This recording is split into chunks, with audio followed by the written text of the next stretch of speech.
చెప్పేంటో. నేను అలా చేసిండకూడదు. సారీ, నిన్ను బాధ పెట్టింటే. అంతేనా?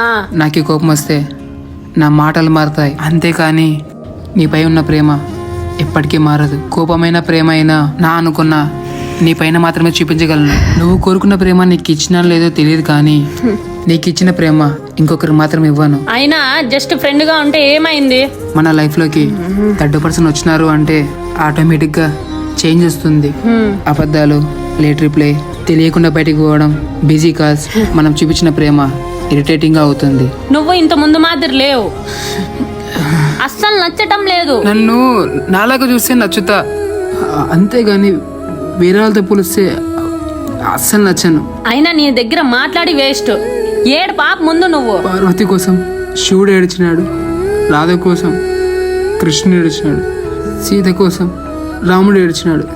తరతరాల నుంచి వస్తున్న ఆచారమేమో ఇప్పుడు నీకోసం నేను ఏడుస్తున్నా. నీ దగ్గర మాట్లాడకొచ్చా చూడు, నాది తప్పు. సారీ సత్య, నన్ను వదిలి వెళ్ళకు సత్య, ప్లీజ్ సత్య. నువ్వు అంత మాడుకో సత్య, నేను ఏమనుకో సత్య, ప్లీజ్ సత్య, పోవద్దు సత్య.